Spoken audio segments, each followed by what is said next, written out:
Hi everyone, welcome to Dan Snow's History. This week in 1588, it was all kicking off in the Channel. A mighty armada, a fleet of ships sent by King Philip of Spain, the man who ruled half the world, had been sent to crush Elizabeth Tudor, the woman who ruled half an island. The running battles up the Channel, from Plymouth to Portland to the Isle of Wight, had ended in a sort of standoff off Calais, whilst the Spanish reviewed their options and checked if they could bring their army from the Low Countries onto the ships and invade England as King Philip had hoped. The background to this story is, of course, the growing Anglo-Spanish rivalry that had been humming away ever since the Spanish discovery of the New World and the English desire to get a piece of the action. For 100 years, British merchants, slave traders, pirates, adventurers had eyed up the Spanish Empire, eyed up the Atlantic world in a place where they too could seize the advantages to gain huge wealth, power and influence. It was given a religious edge by the Reformation, which pitted England's Protestant buccaneers against Spain's Catholics. So this week, we've got two very special episodes of the podcast. In this first episode, we're going to talk about that Anglo-Spanish rivalry and how it grew and developed with Alexander Sampson. He's a reader in early modern studies at University College London. He's a wonderful communicator. You're going to very much enjoy listening to him. He's going to tell us about England and Spain. And then later in the week, Dan Snow, I'm going to tell you the story of the Spanish Armada. Simple as that. It was one of the first programmes I ever made for the BBC 20 years ago. Little did I know that one day I'd be sitting in a darkened room, talking to a device that had not yet been invented to broadcast it in ways that I never yet knew possible to an audience of millions of people. What an exciting journey I've been on. So here's Alexander Sampson. You'll hear my follow-up on the Spanish Armada later in the week. If you wish to go and watch documentaries about Britain's maritime past, there's one place you can do that. Yeah, let me tell you, History Hit TV. You go to historyhit.tv, that's the website, historyhit.tv. You sign up for a very small subscription. Thousands of people doing it at the moment, all looking quite good. Thank you very much, everyone.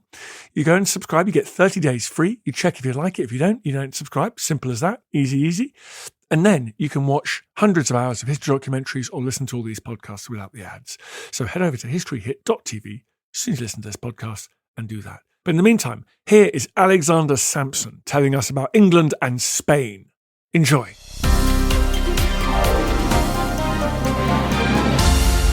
Alexander, thank you very much for coming on the podcast. Pleasure to be here. Thank you for inviting me. Let's go way back. Yeah. Before both England and Spain. As part of this Atlantic seafaring world, presumably there were links. There was trade between particularly northern Spain and the west country, the south coast of England. Absolutely.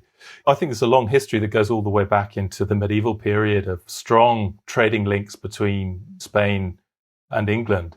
I think the biggest impetus to this, of course, in the 16th century is the triangular trade between the Low Countries, Spain and England. So Spain is a big export market for England, particularly with its cloth.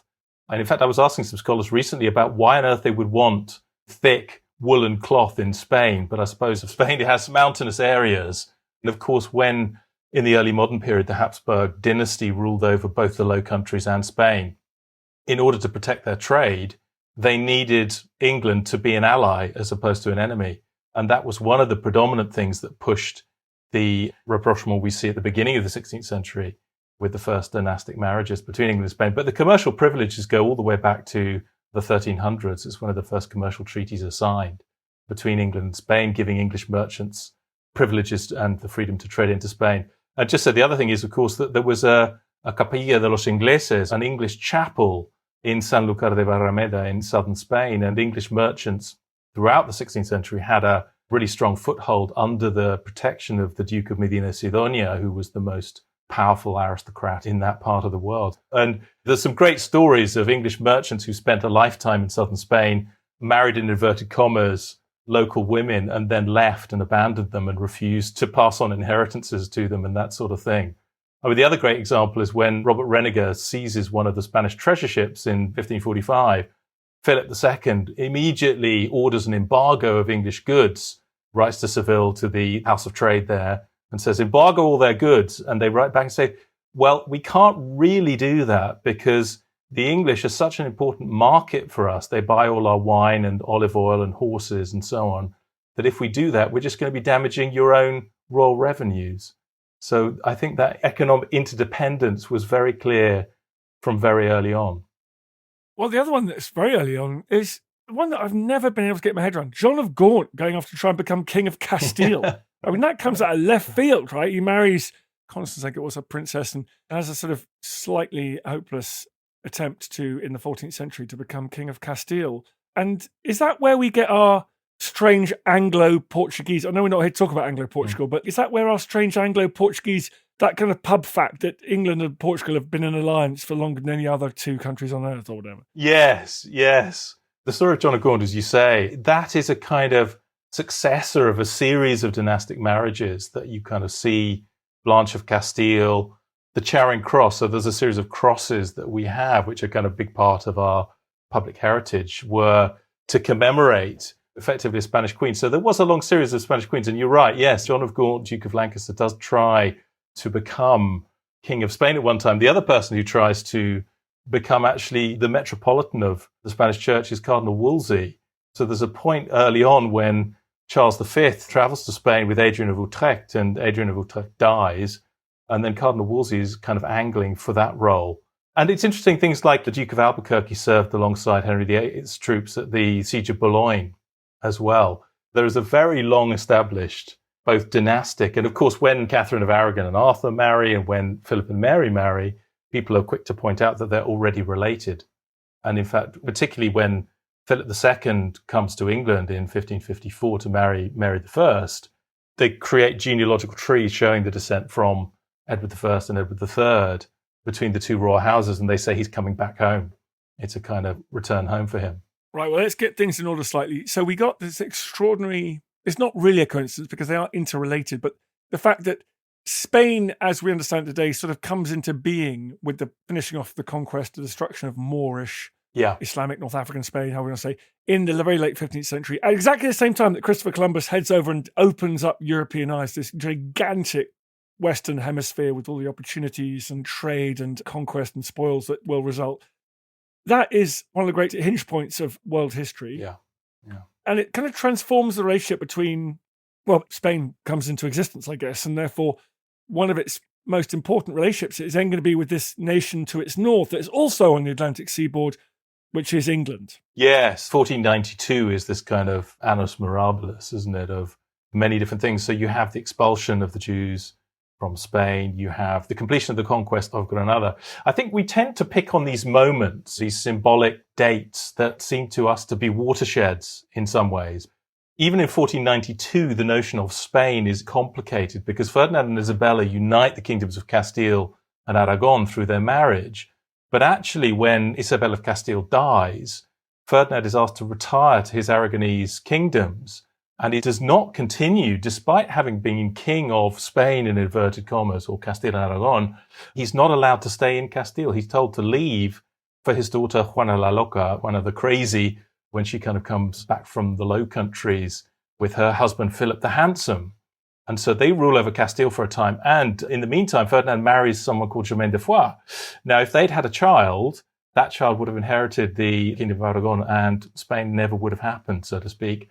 When Charles V inherits both kingdoms, he becomes king of the Spains. And there's this wonderful equivocation between whether Spain is a single entity. And it's interesting, Spain is understood from the outside much better than it's understood from the inside, in a sense. There's an external perception of internal unity which doesn't really exist.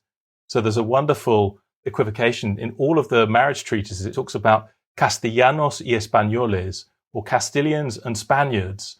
And so clearly Castilian and Spaniard are not synonymous terms. The New World was an exclusively Castilian enterprise, and in theory, only Castilians were allowed to travel, profit, and trade in the New World. And indeed, laws dating from the 17th century have to specify the fact that the Aragonese, and of course bits of Italy, were part of the Hispanic monarchy. So actually what being Spanish meant in the 16th century is quite a complicated thing. It seems obvious to us, but I think it was less obvious to people living at the time. Oh God, that's why words like Iberia, I guess, are useful. Yes, exactly. Yeah. And as you said initially, the same monarchs controlled what we'd now call Belgium and Holland in particular. Yeah. So coastal trade, very important. So England was sitting astride that coastal trade. So as you say, the early Tudors, they married Arthur and then Henry VIII marries Catherine of Aragon, Spain was seen as the natural ally. That's right, yes. And Juana or Joanna, Catherine's older sister, marries Philip the Handsome of Burgundy. And so therefore unites Spain, allies Spain with the Low Countries, what we now think of as Belgium and Holland. And yeah, absolutely crucial. And then Mary marries Philip of Spain, Charles V's son. Yes. But then it all gets a bit complicated by the old Reformation, doesn't it? I mean, that's the problem. We get a bit of spanner in the works. It does. Well, again, that's a really interesting question. So, I mean, I could show you, this is my book. So it's all about Philip and Mary. And of course, the thing that the book talks about a lot is that England is still a Catholic country, despite the religious changes that Henry VIII had brought in and Edward VI. Many people, perhaps the majority of the population, were perfectly happy to return to traditional religion. And I think the other thing is that religion, it's a very complex topic, because before you begin to argue about religion, you don't necessarily have to believe anything very concrete. It's something that's much more vague. But when you're actually talking to somebody who has a very specific theological view of why you're completely wrong and they're completely right, then suddenly boundaries and ritual and the things that you do and what you think of your identity as being in religious terms becomes much, much sharper.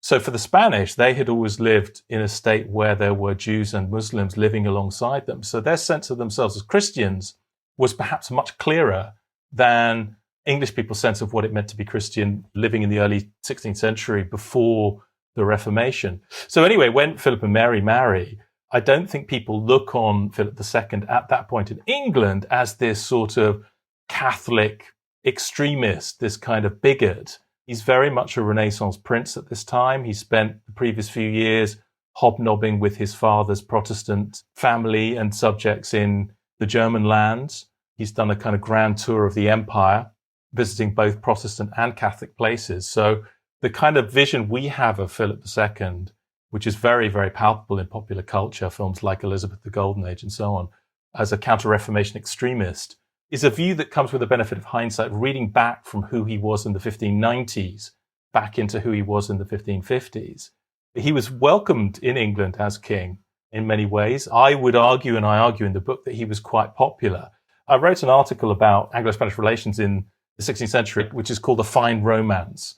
And I think it's rather kind of curious the way that England and Spain fall in and out of love throughout the century, with these two big, really important dynastic marriages, but then the Anglo-Spanish War in the second half of the 16th century, obviously, and a breakdown. And what's interesting about that is the Anglo-Spanish trade survives political turmoil pretty well. The merchants go on trading and they find ways around those kind of barriers to them.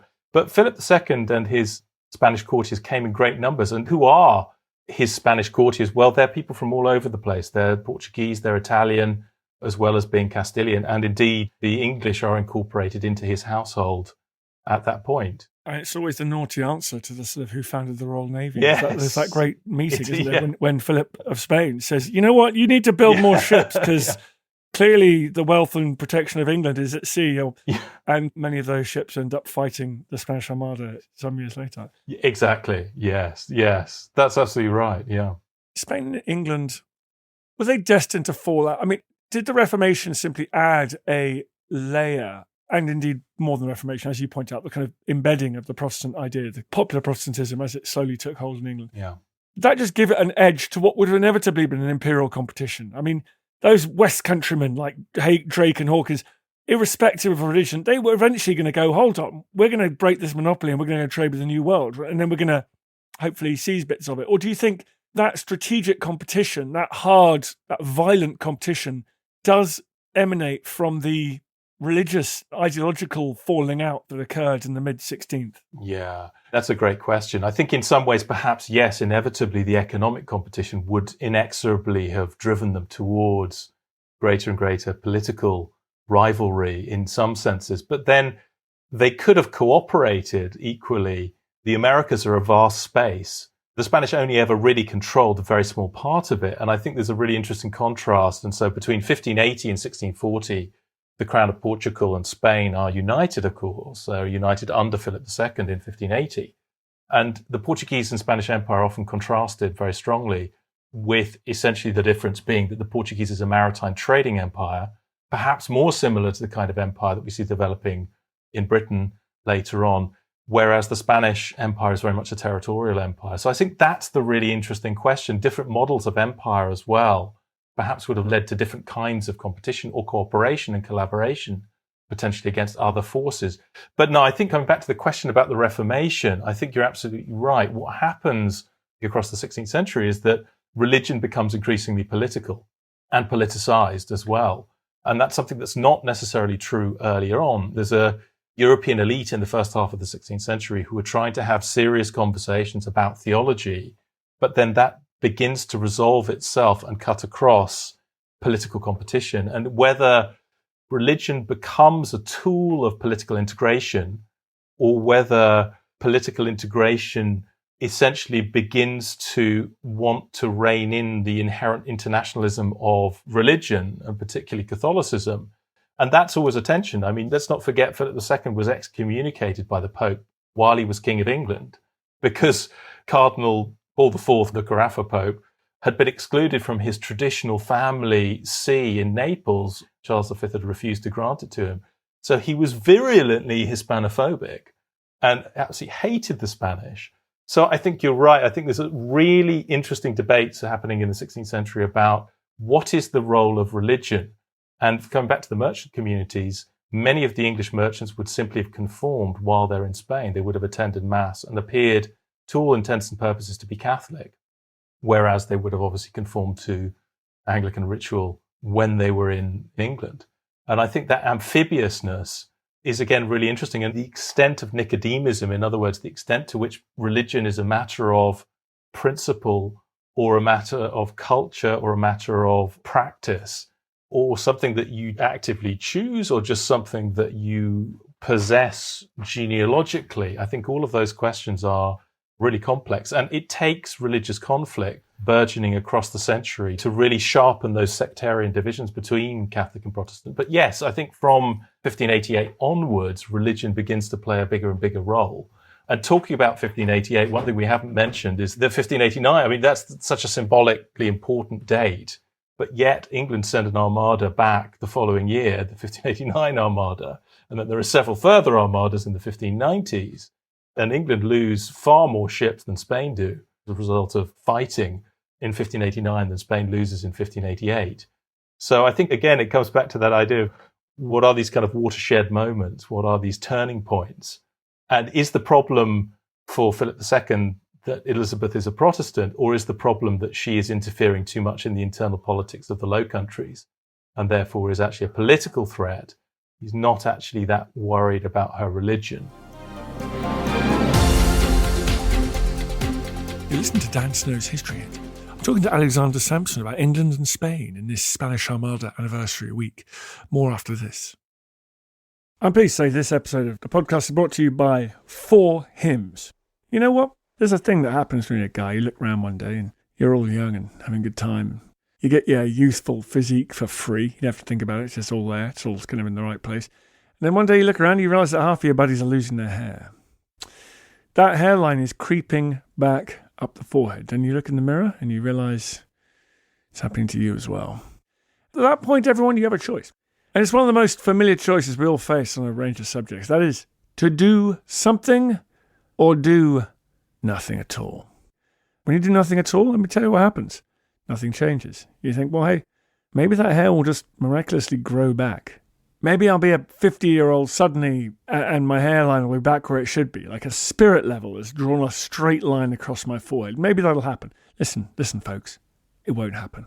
You know how I know that? History. Look at what's gone before. Once the hair starts going, it doesn't come back. That's what happens. That's the historical process.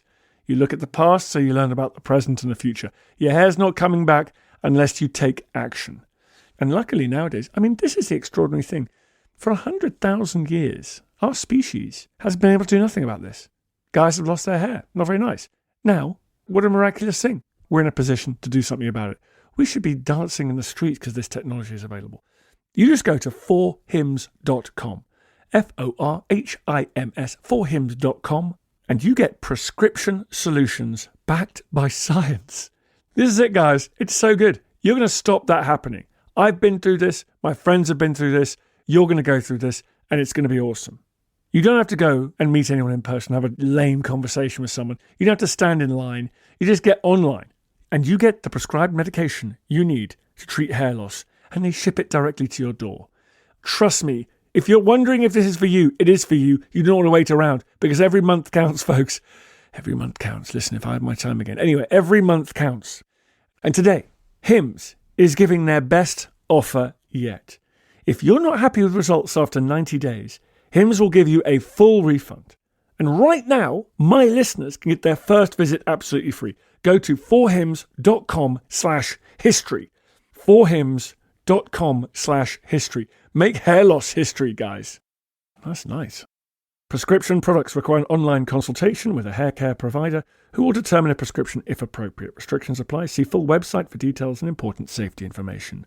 forhims.com/history.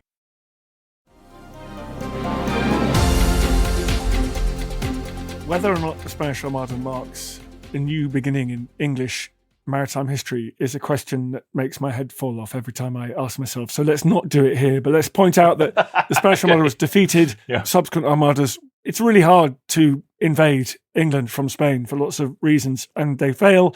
It's also really hard for the English it's hard to carry out blue water amphibious operations, basically, in this period, okay? So let's just leave it at that. Yeah. Spanish troops in Ireland. Yeah. Elizabeth ends up in a brutal attritional struggle in Ireland. And that kind of leads on then to this weird moment, this Stuart moment of rapprochement and dynastic marriages. James I, Charles. Yes. Yeah. And what role does Spain play within early Stuart England? And is cozying up to the Spanish artistically? Obviously, we've got all Charles's art and everything. But is this seen now as kind of un-British, un-English rather, and one of the many causes of the Civil War? He's sort of insufficiently aggressive towards Spain and Spanish interests around the world. I mean, again, I think that's a really complex question. Yes, I mean, 1605, the Treaty of London, I think is welcomed by many, many people, and there are people writing at the end of Elizabeth's reign to say Spain are our traditional friends rather than our enemies, and we should simply go back to that alliance. I'm particularly interested in the kind of huge influence of Spanish culture in Jacobean England. So the dramatist who follows Shakespeare as the principal dramatist of the King's Men, John Fletcher, a quarter of all the plays that he wrote were derived from Cervantes, Miguel de Cervantes' prose fictional works, including Don Quixote. Don Quixote was one of the first texts to be translated.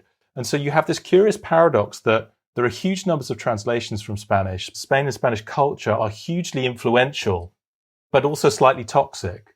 So there's a wonderful phrase, disavowed emulation. So you have lots of English writers translating and being interested in Spanish cultural goods, navigational treatises, works of medicine, works on botany, works on the New World.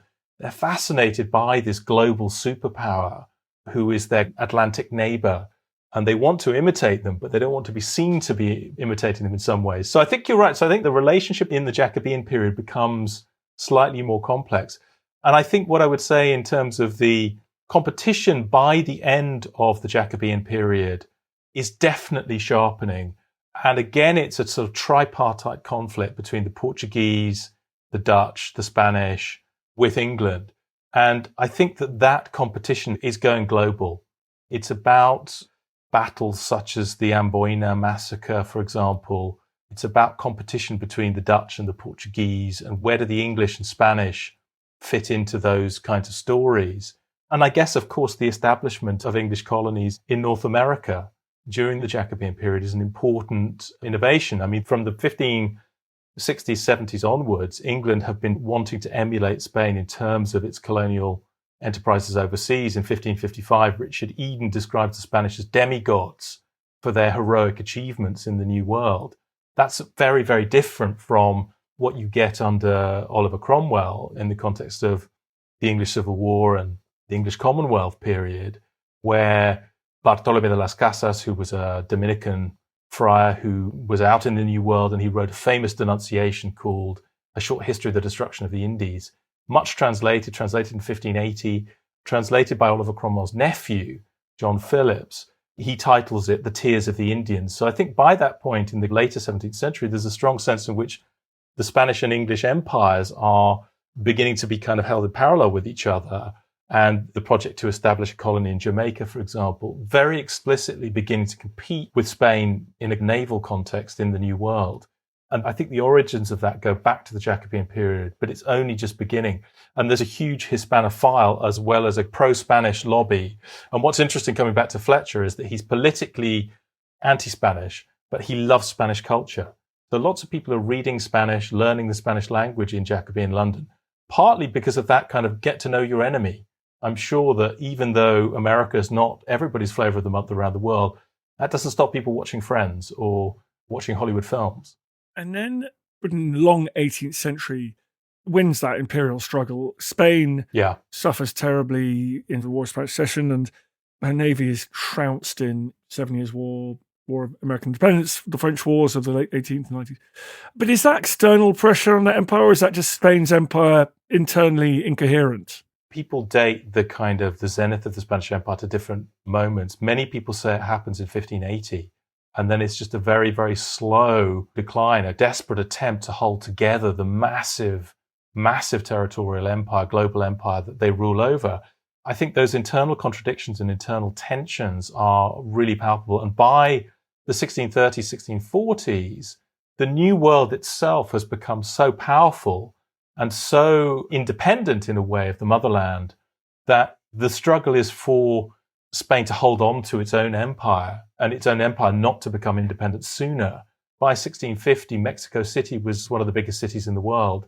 There were hundreds of Chinese barbers living and working in Mexico City because it was this extraordinary multicultural global city. Essentially, they overtake, in some ways, the metropolis back home. And I think that's the real struggle for Spain. The second thing that, of course, happens is Charles II succeeds from Philip IV after a long regency period. And then you have the end of the Habsburg dynasty and the accession of the Bourbons. So the Spanish royal family becomes seen very much as a kind of cadet branch of the French royal family. And that Bourbon connection between France and Spain becomes very, very significant, I think, in the early 18th century and onwards. And the kind of military competition is really interesting. You have spies traveling to Britain to spy on our kind of shipbuilders. And in fact, lots of English shipbuilders were tempted away from Britain to go and work in Spain, building ships for them. So there was definitely an arms race in terms of shipbuilding that goes on around the War of Jenkins' Ear and those kinds of conflicts. But yes, I think, as you say, there's just a growing sense of people rubbing up against each other in terms of the global maritime trading system. And I think Britain and Spain increasingly are competing with each other in the 18th century, but Spain's own kind of situation in that period is a vastly weakened central state.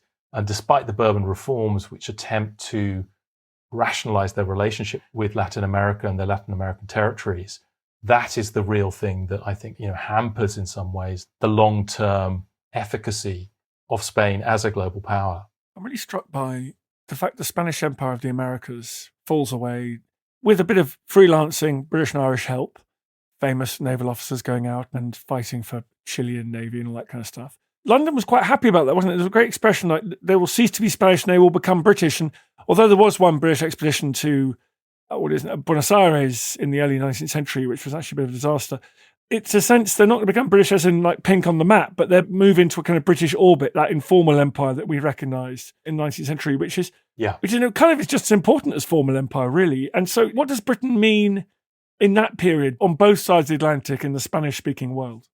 Yeah, I think that's a really interesting question. And the thing I always look at is the East India Company and the fact that the East India Company in that period has 250,000 men-at-arms. It's the biggest army in the world. It's an army that's bigger than all of the armies of all the major nation states in that period put together. And so I think it's in some ways that sort of idea of a kind of franchise system that in a way it's mercantilism of a kind where the British state is a guarantor for the overseas commerce. And these trading companies are effectively like mini statelets in and of themselves. They have their own armies, their own bases. And I think that's definitely what's happening because, of course, the American War of Independence happens around this time as well. So Britain's own empire as such is falling apart at a kind of similar moment. And I think it all goes back to the French Revolution, the spread of these revolutionary ideas. What I find fascinating is that we tend to think of Latin America, particularly through the lens of the military dictatorships of the 1970s. But in many ways, in the 19th century, it was one of the most advanced and cultured and cultivated places in the world. 1907, I think that Argentina was the seventh largest economy in the world, for example. And I think that sort of power, you have these multicultural, multi-ethnic, multilingual states, which exist very successfully in that world. And that is something that perhaps we don't always realize in the English-speaking world, that space, those semi-independent states were highly successful for a very, very long time. And actually, it's the attempt to exert very tight military control over places that often lead states to collapse. But that franchise, that more informal colonial relationship, or relationships that are a mixture of economic and political, and you're always dealing with different agents. So different groups have different interests. The indigenous groups, you have the racially mixed societies, which are not as afflicted by the kind of scientific racism of the 19th century as we are, which are very much born of the Western science that we see in places like Britain and France. But they're not as afflicted by those problems until later on. And then Spain itself, we're moving into sort of the modern period now, but what does Englishness, what does Britishness mean in Spain in the 19th or 20th centuries? Is their northern neighbour important to them? Very much so. I mean, I think the history of Spain in the 20th century is fascinating. I mean, obviously it's dominated by the Franco dictatorship that comes to an end in 1976. So one of the things that really strikes me is that Spain was pegged in the 18th century as different. I think it was Voltaire who said that Africa begins at the Pyrenees. This idea of Spain as somehow being exotic, the inheritance of the Islamic world and the three faiths, the three religions of the book all coexisting in Spain for 1,000 years. Those kinds of ideas, I think, set Spain apart as a European nation. So I think when the Franco dictatorship ended in 1976, the Spanish love to see themselves as Europeans. They are one of the most pro-European nations in Europe. And they're hugely admiring, I think, of what they would describe as the Anglo-Saxon way of life. They look at Northern Europe as something that's significantly different to their sort of cultural inheritance, but they're very admiring of it. They're very admiring of the success of the American and British laissez-faire capitalist world. And they look at the wealth of America and Britain in relation to other European countries, and particularly that divergence between Northern and Southern Europe, and would very much like to place themselves, I think, in. So I think Spain is a place that's hugely admiring of Britain. On the other side, I think that notion of a fine romance is really useful here, that idea of opposites attracting. The Spanish and British have had a very complementary and good relationship for a very long time. We're both Atlantic powers, the importance of the maritime in our history. They've both got a very strong tradition of entrepreneurship as well, of people going out on their own, people wanting to escape from the strictures of unfreedom in lots of ways. So I think that's something that very much is admired in Spain. I think that's very much the way that they see Britain. They still see Britain as very much an ideal place. And I think obviously British people love Spain because of the way of life, because of the perception of not having that Protestant work ethic, although actually the fact of the matter is that the Spanish work longer hours than almost any other people in Europe. So this idea of Southern Europeans as somehow less industrious is not really true, but you just have to be industrious in a very different way when it's 35 degrees heat every day. You have to work smart rather than hard. Well, so it's actually a love affair. So the Stuarts were right. It is. So actually the sort of Protestant, swashbuckling Protestant buccaneers, they're a dead end. They're a historical dead ends, as if we didn't know that already. Absolutely. Well, there's a great poem by Lope de Vega, which is all about Francis Drake, and he's called the Dragon, but they love him. I mean, the poem is incredibly admiring of this liberal gentleman who releases his captives and is incredibly generous and sort of displays all these noble qualities which the Spanish hugely admire. And on the other side, may see the Spanish as very mannered and sort of formal, but they're also profoundly very admiring of their ideas of gentility and civility as well. I mean, that's the other side of that. It's what I was saying earlier on about this disavowed emulation, that they want to poo-poo it, but precisely because they think actually that's rather good and I wish we could be a bit more like that. Well, the other one, of course, is I grew up reading the kind of fairly nationalist literature, fiction around Spanish hopelessness in the Napoleonic War and stuff. Yes. And actually, I wrote a book years ago about the 7 Years' War. And if you go back, the Brits were profoundly struck by Spanish courage. In fact, they thought they were rather too brave and they were too keen to fight it out with steel on the quarter deck. Whereas the Brits were like, what are you talking about? We're just going to have better ships and better cannon and blast them to pieces in a kind of scientific way. And actually, you get a very different sense of that. There's enormous respect for Spanish seafarers and soldiers in that period. One of the best loved Spanish literary characters, Don Quixote, 18th century English novelist, had a total love affair with Cervantes. And there's a great quote, a British commentator at the end of the 17th century said of Cervantes that he had effectively destroyed the Spanish Empire by turning it into a joke, by turning it into this comic fantasy. He'd effectively undermined Spanish chivalry and Spanish martial valor and their kind of obsession with honor and so on and so forth. And in a way, Don Quixote has become this emblematic figure of what Spain is, this slightly impoverished, broken down, hopeless dreamer who doesn't live in the real world. But let's not forget, he is a literary character. And the point of him as a literary character is he is a vehicle of satire of that society and its status obsession, and very much a reflection of its own author, Miguel de Cervantes, who had been a soldier himself, who had been seriously injured fighting against the Ottomans in 1571 at the Battle of Lepanto. And what I love about the career of Cervantes is he was completely unknown. Nobody had a clue who Cervantes was, apart from a couple of minor poems. And then about the age of 50, he writes this book. There's hope for us all, Dan. There's hope for us all. It's never too late. But he tried to get a post as an accountant in the New World. So in this thrusting new entrepreneurial world of the Americas in that period, very much beyond the kith and kin of centralized, deadening monarchical control, Cervantes wanted to go out and be the contador for Cartagena de Indias, one of the big ports. But what a disaster for the world that would have been if Cervantes had got the job as an accountant in the Indies, as opposed to being kind of impoverished and embittered and remaining in Spain. Well, there's lots of lessons there for us all, I think. That was brilliant. Thank you so much, Alexander. Pleasure. Lovely to talk to you. I feel the hand of history upon our shoulders.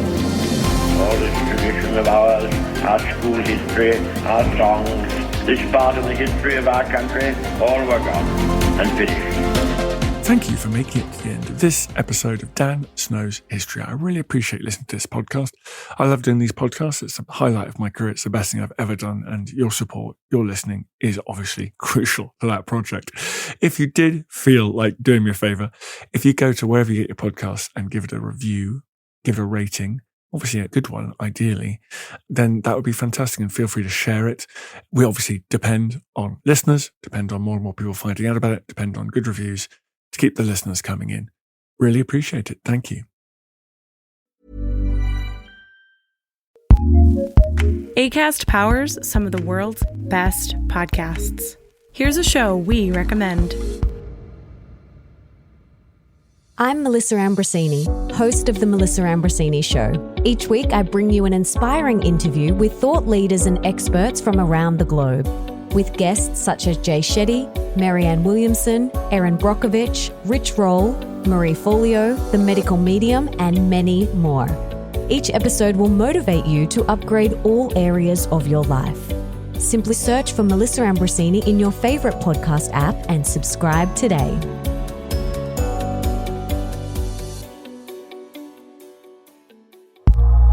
Acast recommends.